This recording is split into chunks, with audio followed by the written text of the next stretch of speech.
After years of wedded bliss, Nick couldn't take it any longer. Melissa, through no fault of her own, had grown up in a home without cable TV or a VCR. If that last sentence confused you, Google it.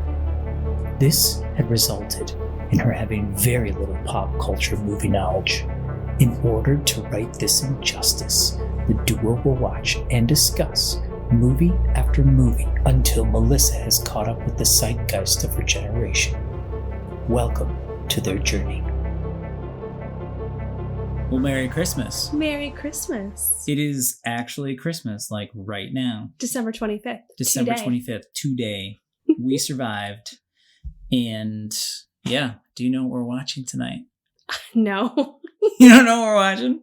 I mean, I know what I hope it is. What do you hope we're watching? A certain film with Bruce Willis in it. This film? Die Hard! That's the DVD you're holding in your hand. Yes. It's technically a Blu-ray, but yes. We are watching Die Hard. We're watching Die Hard on Blu-ray DVD. Yes. Carl Winslow. There he is. I always love on Twitter. I see this every year. They're like 34 years ago today. And then they have his name, Officer so-and-so, so-and-so, helped thwart the terrorist plot in Nakatomi Plaza. I love that. I also saw, too, this amazing, I want to make it ornament. Yeah. And you print out a picture of Bruce Willis in an air shaft. You print out the picture and then you put like aluminum foil around it. So when you're looking at it, it looks like you're looking in the air shaft. It's so great. I love that. And I love that it's like a do-it-yourself thing. Yeah. I also saw someone who falls off the faulty tower. It's like a countdown to Christmas. And like you move him down like every day. And then when he hits the ground, it's Christmas. That's morbid, but amazing. I know. So I assume you've heard of this film, obviously. Yeah. Yeah, but not until very recently. This is probably our second year. I was going to say, I think last year was the first time I told you saw it for the first time. Yeah. No, I think this is going to be our third year. Okay. I think it's been 2 years. Okay. Yeah.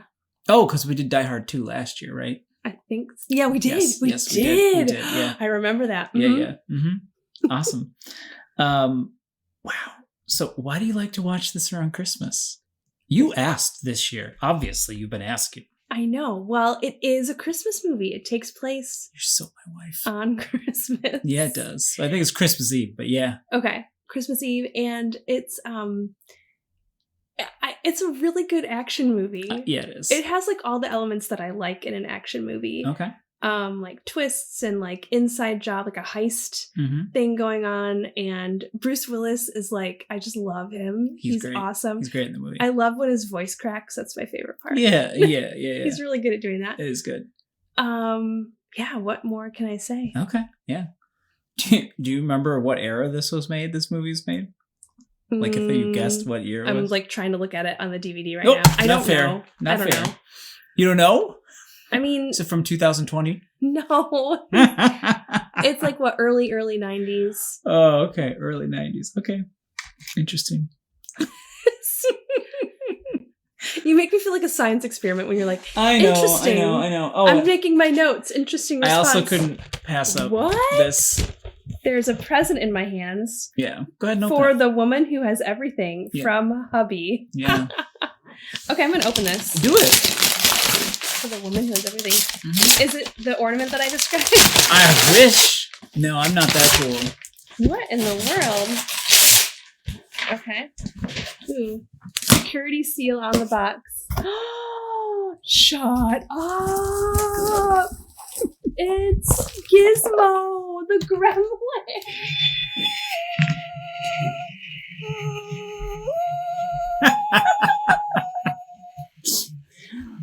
Oh my gosh, thank you. You're welcome. You said you wanted a Mogwai for Christmas, so... He's actually kind of like soft. You can cuddle him. I'm doing it right. I'm cuddling him right now. He's really sweet. Oh my gosh. He really likes movies too, so I thought he would like to watch the movie with us. This is adorable. He's even cuter in person. I know. Oh my gosh. Are you excited to watch Die Hard? With Gizmo? I'm so excited to watch Die Hard with Gizmo. Yes, awesome. Let's do this. Let's go check it out. Okay.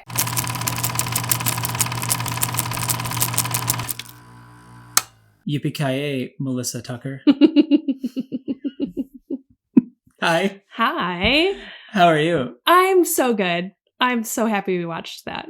I can't believe how much trivia content there is about Die Hard and IMDb. How long did it take to research the trivia content? I was just doing it while you were watching some other random show, and I was like, oh, I'll just like kind of glance through and see what some of the trivia is.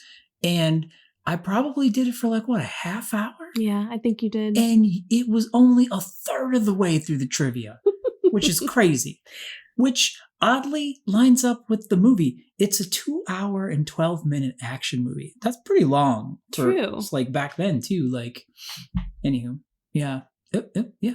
It's a great movie though. I love that movie. Yeah, me too. I now just have all these random trivia facts flooding my memory though. Ooh, unleash. Well, no, I want to unleash the trivia. Get us up to speed first, and then we can unleash the trivia. Which feel free to vet it because it's. I think those are like user voted, so I did not vet them. Full disclosure. Oh boy, Wikipedia trivia. No, it's IMDb, Internet Movie Database. Okay. But it's crowdsourced, so hey. Well, okay, Die Hard, which I hope we get to a part where we talk about the title. I don't really understand the title. And how I don't understand the title. So we need to talk about that. Okay. But let's talk about the movie first. So that makes me think of one of the trivia moments. And I'm going to look it up because it was like the title of it in like one of the Eastern European languages. It was really interesting, the translation of Die Hard. But keep going. Do the summary. I'll find it. Wow. Okay. So the movie centers around John McClane, who's played by a younger Bruce Willis. And he's true story, traveling to LA on Christmas Eve to see his wife. They've been separated for a while because she took a job in LA, moved out there with the kids. He stayed back. He's a cop in New York. He goes right from the airport. He gets picked up by a new limo driver. It's his first night. Argyle. I love his name. I do too. I love his character. Yeah. Brings him over to Nakatomi Plaza where McClane's wife works. Yes, Nakatomi Plaza. Yeah. Which you were amazed that I can remember that. I know. I keep saying it so I don't forget it.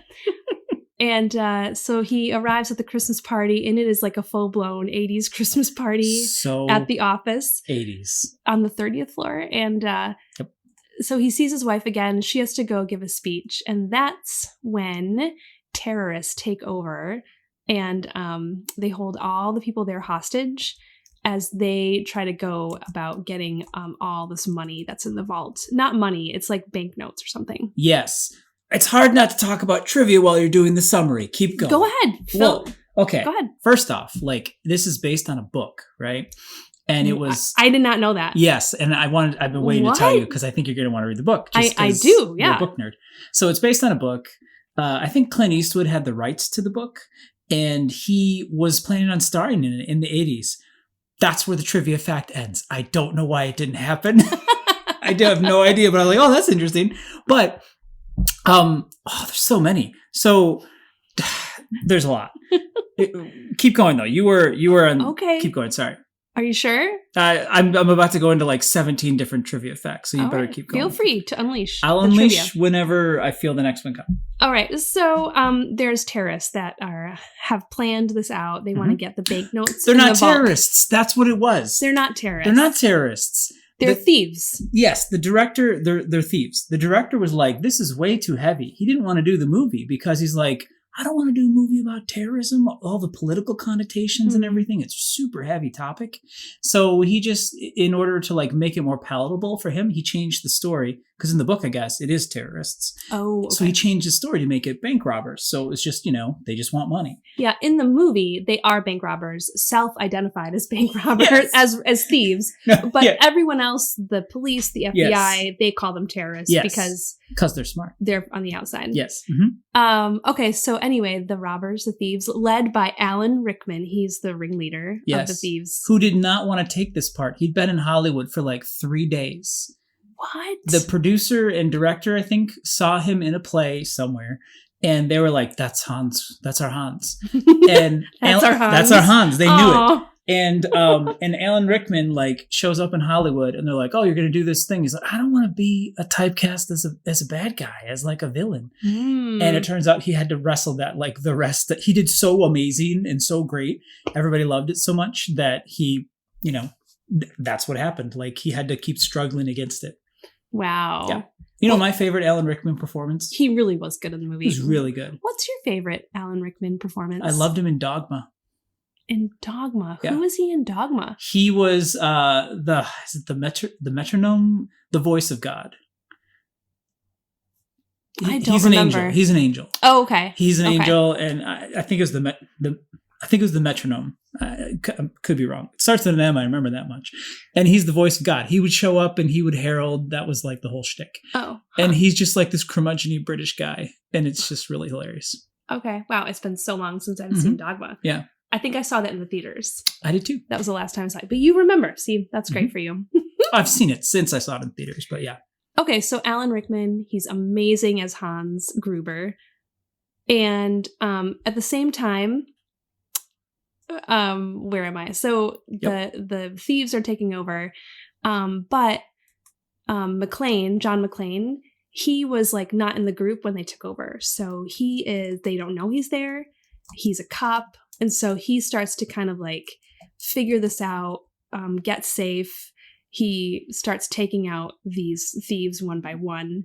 And it's really great because he's like trying to use his smarts and his cop smarts. Yeah. Like, and he's on the inside.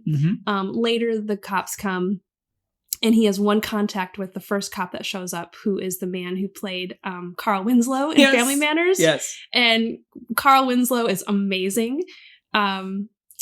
So they're like talking, keeping in contact. It's his buddy, his pal. Meanwhile, then the FBI comes in and a lot of things happen. Plans go wrong. Bruce Willis is like a pain in the butt for these thieves. A thorn in the proverbial side. Yeah. He's doing really good at like thwarting all their efforts. Yes. There's a lot of explosions. There are. And Bruce Willis lost I think it was like 2/3 of his hearing in his right ear. No. During one of the shots. Wow. Yeah, it's like there's this one scene where he's under a table and there's a terrorist on top of the table like shooting down at him and stuff. Yeah. And then when he takes him out, he's got one of his lines and he fires the gun, and they had like protective like plexiglass around him for that shot, and it was like the table was right above him, and like they really wanted the guns. They didn't want to use the sound effects from the 50s, which is this stock gunshot footage that tons of movies had used for decades. Okay. So they like recorded like live ammunition with the actual guns they used in the movie for this movie.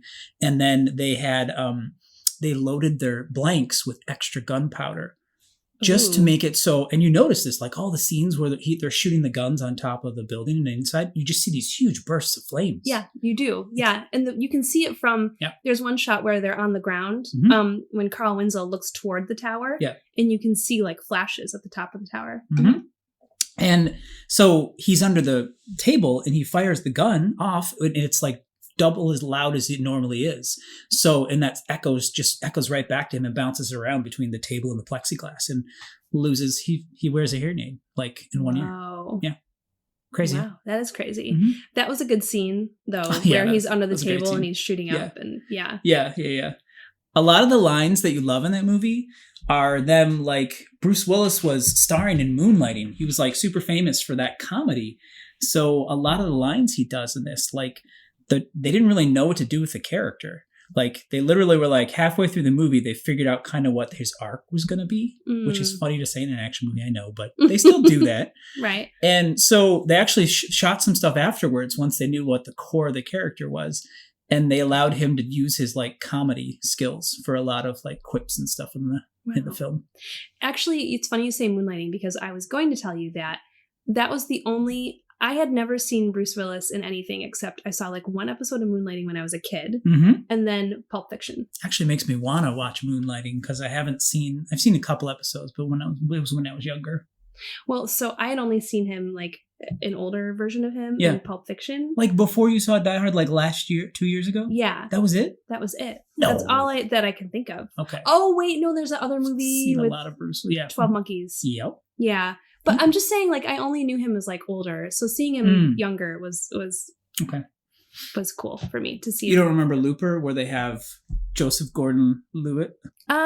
He plays he plays a young Bruce Willis in the movie because he's like a time traveling assassin. I don't remember that. Yeah. Okay. Anyway, so back to the summary.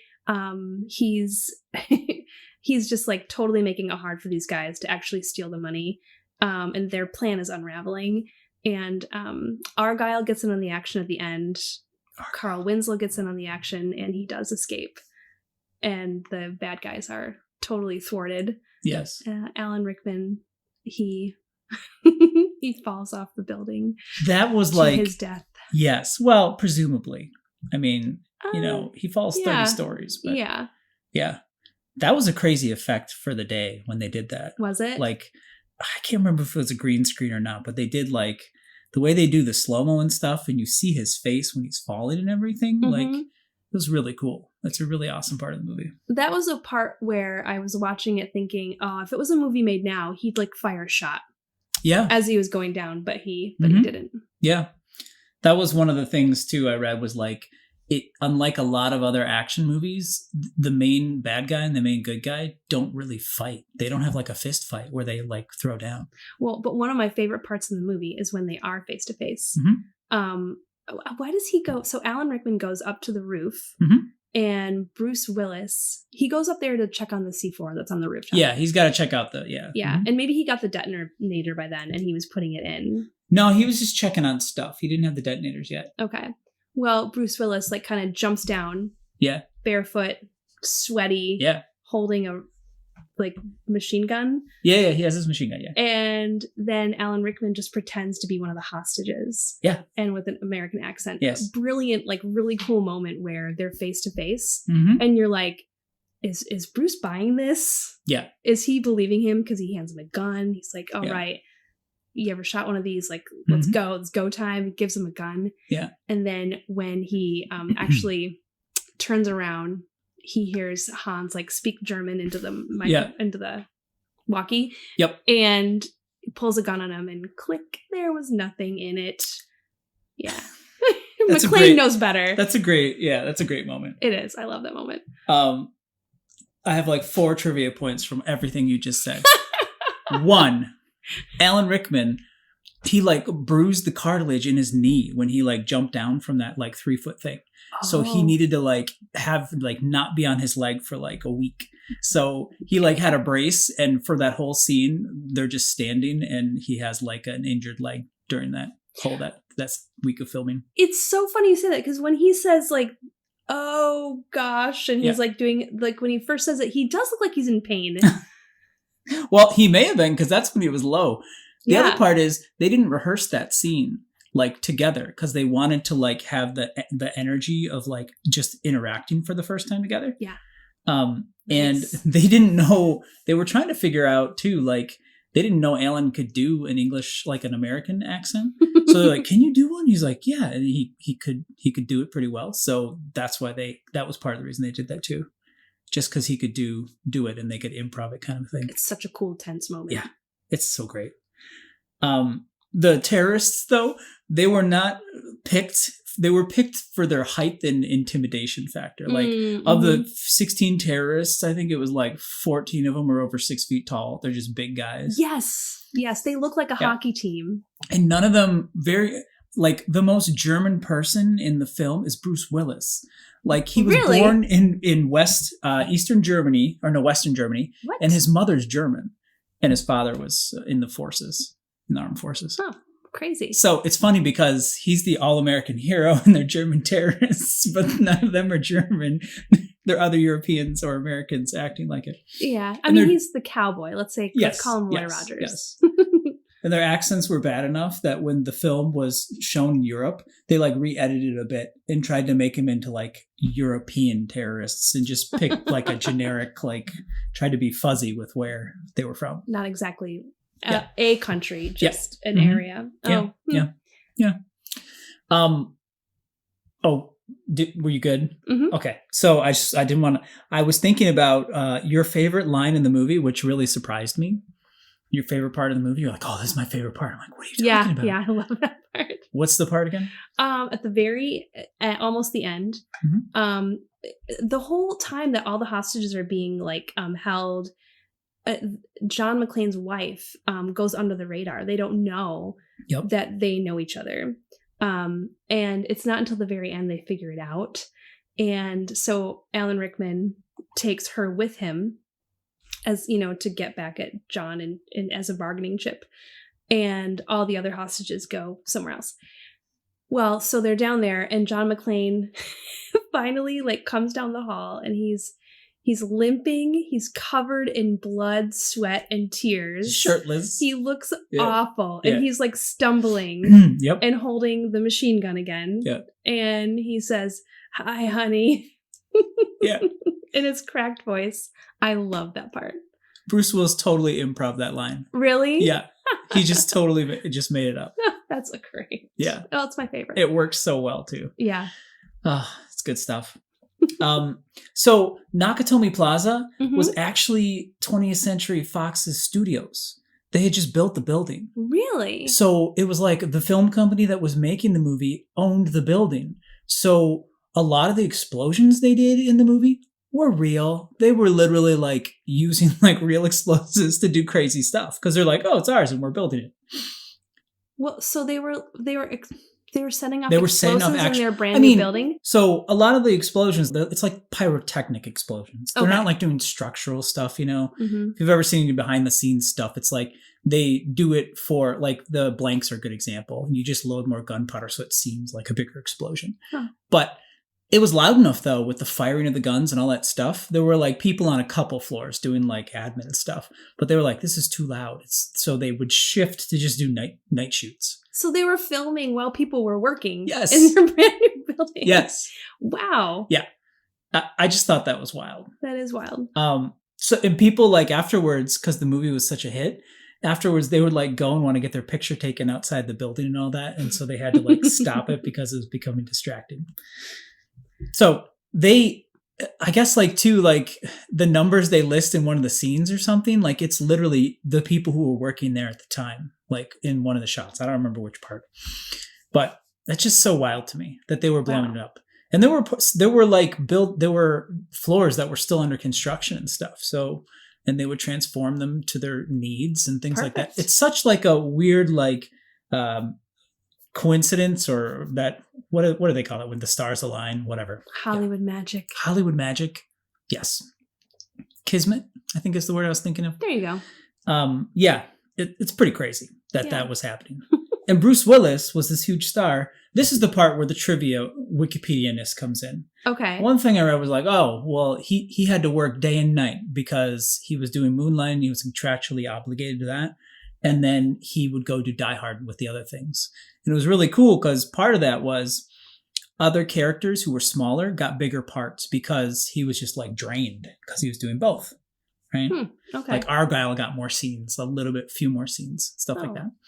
But also, on the other hand, it's like, oh, Sybil Shepherd had maternity leave because she had a baby. So they shut down for whatever it was, 16 weeks or something. And then they filmed Die Hard. So I don't know what to believe, Melissa. The internet is confusing. Well, for whatever reason, why ever Argyle got more parts, I'm glad. More lines. Yeah. I'm glad because he's a really great character. There's a lot of fun, nods. Like when they say, who's driving that car? Stevie Wonder. And then they cut to him and he's listening to Stevie Wonder in the car. That was funny. But 20th Century Fox, that just blew my mind that's so cool that they did that. And they were literally like doing explosions like on the roof and such, like up there. A thing you might like as well. Go on. The set where they have the 80s party. Do you know what they modeled that after? The 80s party, the office party. Yeah, the office party. What they modeled it after. Yeah, just the feel of the space. Huh.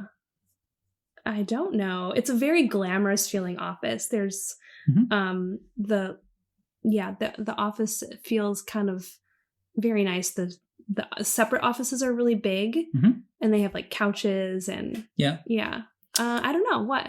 Frank Lloyd Wright's Falling Water. No. They have the waterfall in the middle. Well, I was just gonna say in the Mhm. lobby because you said the office, but No, that's the when you go into the office when you first get in there. There's the waterfall in there. The lobby doesn't have the waterfall. oh yeah. Okay, Yeah. yep, you're right. They have that's really based on Falling Water. That's if you believe the trivia section. Yeah. Also, apparently, too, Fascinating. the model they had of that really cool bridge was a Frank Lloyd Wright design too, supposedly. Interesting. Mm-hmm. There's all sorts of reasons why I love this movie. You didn't even know it either. It's just there. It's just in your brain, just Subtle. creeping in there. Mm-hmm. Mm-hmm. Yeah. So, how do you? This is your second or third time seeing This this is my movie? third viewing. Yeah. Well, how was the third time? How did that measure up? Really good. It was like I love that it's a Christmas movie, but it's an action movie because like Yeah. it's it gives you a break from like the Christmas is in peril Mm. and it has to be saved sort of story or like the Santa having trouble sort of story. Mhm. And it gives you something totally outside that realm. Yeah. But Sure does. but there's so much Christmassiness in it. Oh yeah. There's a part where John McClane sends one of the henchmen down the elevator. He had killed him. Yeah. And he put a sweatshirt on him and he wrote on it. What did he write? He said, "Now I have a machine gun." Yeah, ho, ho, ho. And Alan Rickman reading that is just so is the Ho, best. ho, ho. Now I have a machine gun. So great. Yeah, so I really appreciate that. Yeah. As a Christmas movie, it has the Christmas spirit in it, Mhm. but it's not, I don't know, like covered in frosting. Yeah.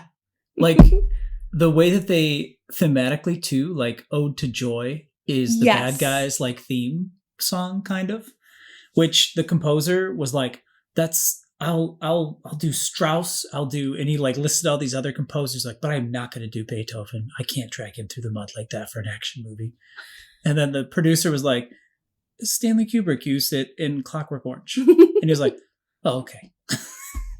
Well, it's perfect. It's was really great. The scene needed it because Ode to Joy is playing when they're like Mhm. when they are triumphant. They opened the vault and they're looking at all the Yeah. banknotes, and it's like, "Yay, giddy! We got the cash. Let's go!" And Alan Rickman literally singing a Christmas song in the elevator too. Yeah. Like, yeah. It's such a fun movie. It reminded me. I'm going to compare it to a movie, Uh-oh. and I wonder how you're going to think about this comparison. Okay. I'm going to compare it to the movie Speed. Fun fact. What?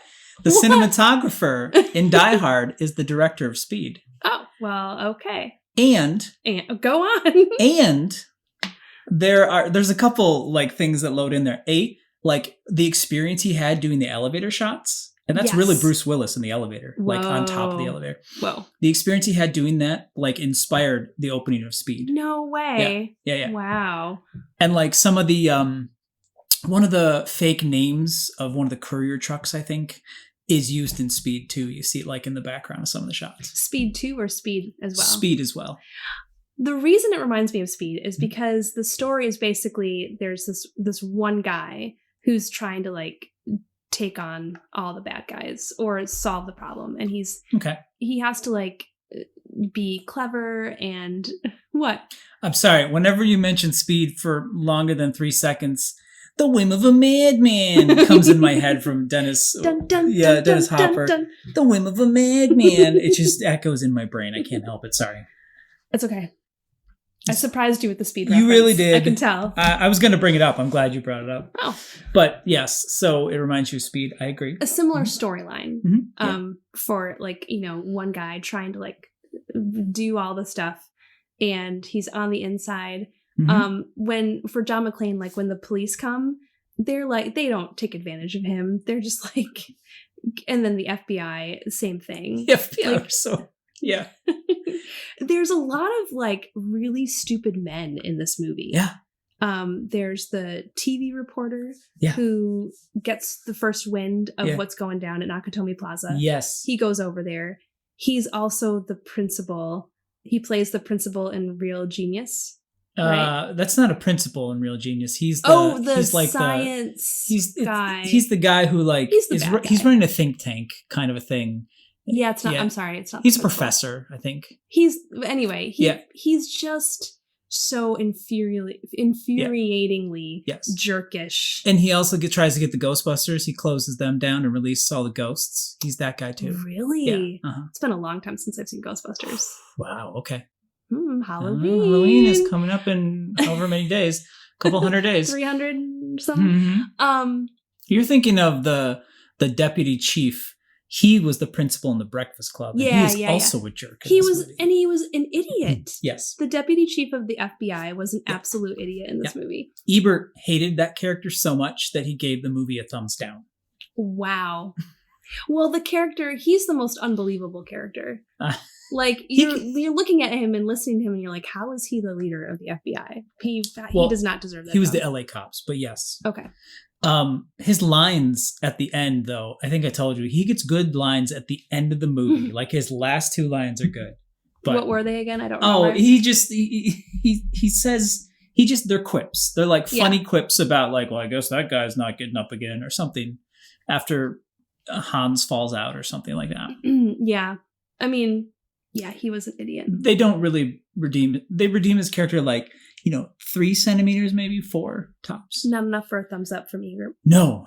He rescinded later, apparently. But yeah, when it first came out, he did not. He was not a fan. Do you feel different after seeing this a third time? Did you see something different or experience the movie in a different way? Or were you just like roller coaster ride, awesome, love it? I had already like forgotten some things, so I was still surprised at a couple. Not surprised, but That's like, hilarious. I forgot that happened. There were more things I noticed this time. I'm not tired of seeing it yet. I think I'll still want to watch it next year. I don't know why you wouldn't want to watch it every year. But what's up with the title? What does it mean? Die Hard? Yeah. Well, I mean, he's hard to kill. It's that simple. That's like caveman talk. Die Hard. Is that really it? I mean, there's... okay, so I was looking through stuff as we were chatting, and I couldn't find the specific one that I was thinking of. Like, I found a whole bunch of other, like, in Portuguese, it's skyscraper heist. In Finnish, it's, hang on, I'll find the Finnish one. I want to hear the Finnish one. Anyway, the Die Hard, in Finnish, it's literally translated, only over my dead body. That's the Finnish one. So different. Yes.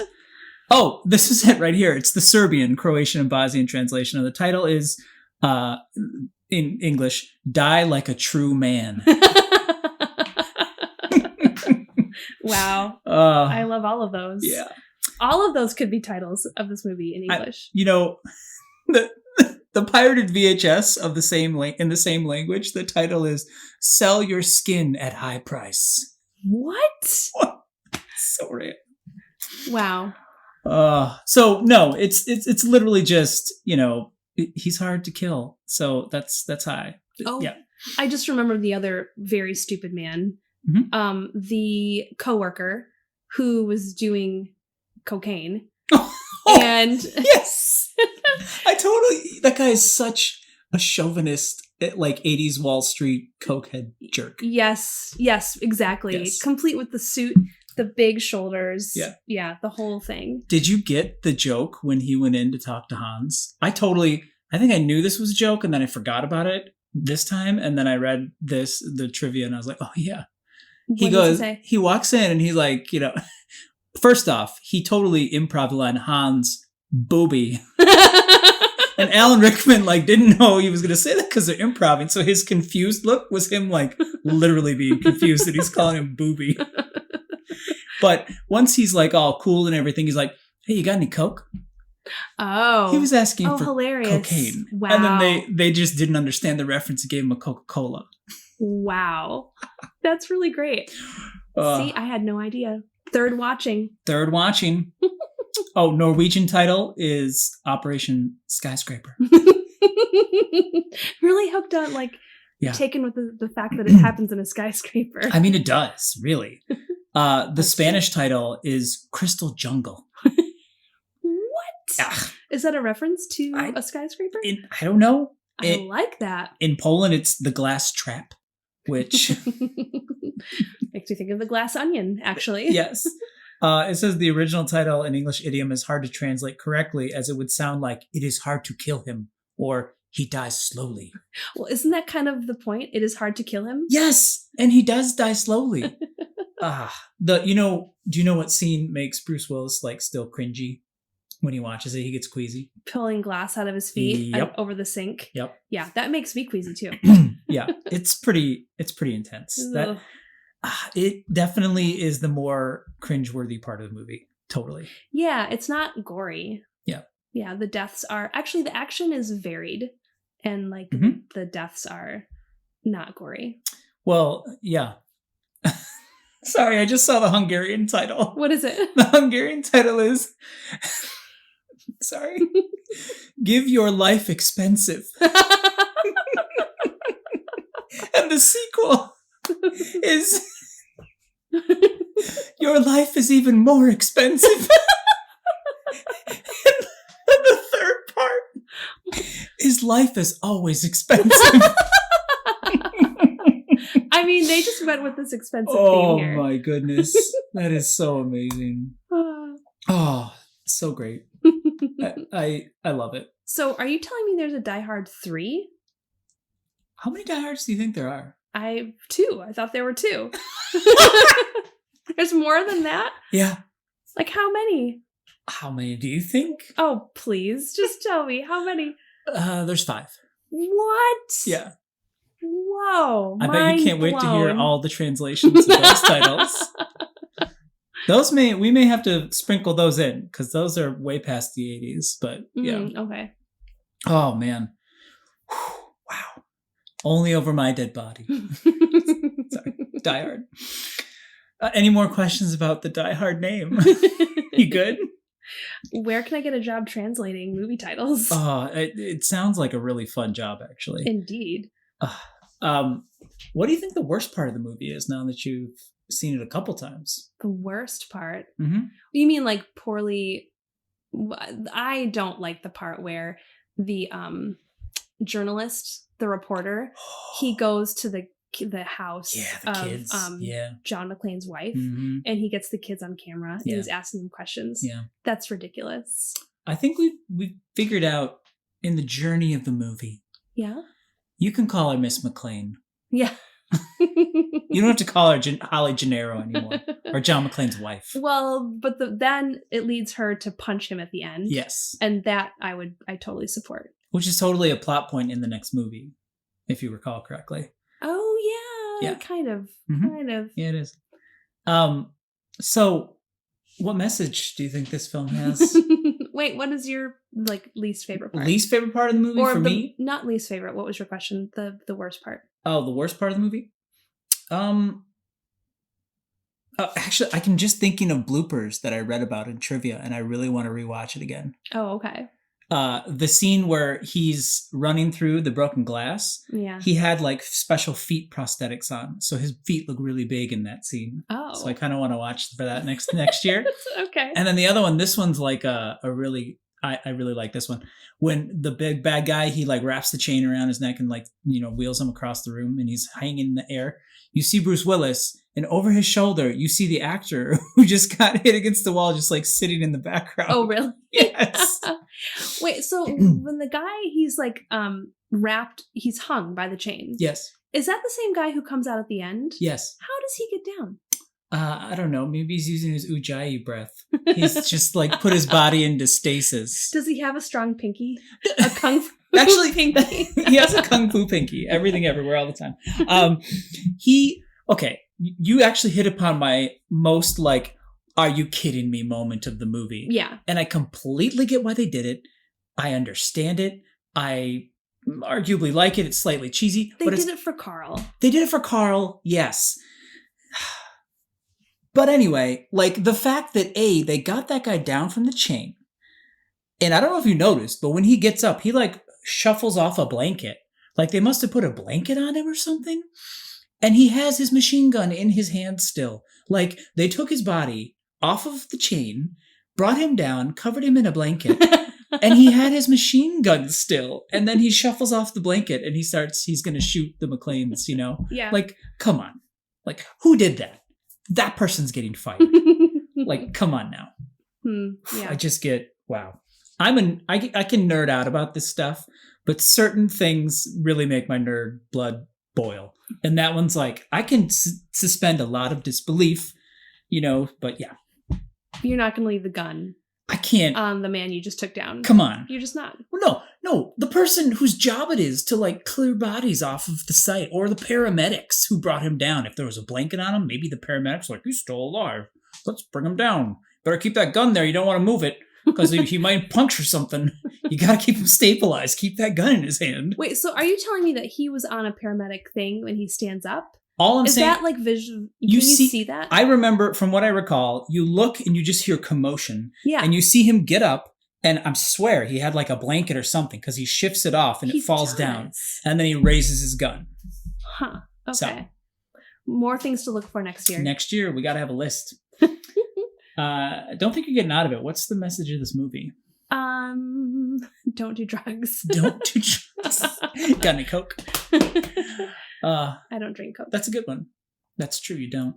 Recovering Coke. You're a recovering Diet Coke addict, actually, yes. Marriage takes work. Marriage does take work. Is that another message?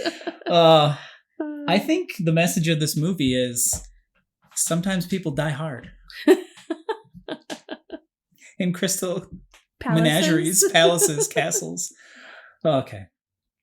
If you had to be missing an article of clothing during a heist or a terrorist attack, what would it be?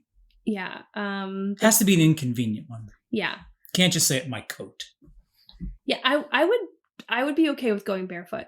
Barefoot? Yeah. Wow. I was really hoping you'd say glasses, because I think you in a movie without your glasses, an action movie, would be hilarious. Oh my god. Because you couldn't see. It would be wonderful. I wouldn't know, like, who is an enemy. Like, you're just a blur. Yeah.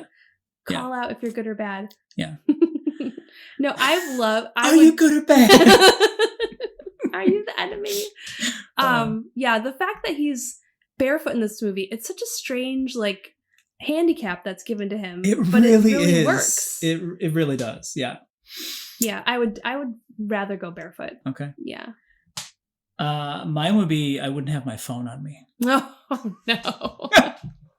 And you would just see me phantom slapping my leg all the time during the movie trying to find my phone. Did you hear that? I heard a notification. Nick, you don't have your phone in. What? I'm itchy. What's going on? Oh, okay. Any parting thoughts before we? This is a great movie. Everyone should watch it for Christmas. Totally agree. Yeah. Yeah, that's a wild goose chase over here at Nakatomi Plaza. Everything here's okay. Over. But nobody has any place to go. Let it snow, let it snow, let it snow. Welcome to the party, pal! Now I have a machine gun. Ho, ho, ho. Hi there. How you doing? Oh! Please, God, no, you're one of them, aren't you? You're one of them. Don't kill me, please, no, please. Don't kill me, please, please. Whoa, relax. Relax, I'm not gonna hurt you. Hans, Bobby, I'm your white knight.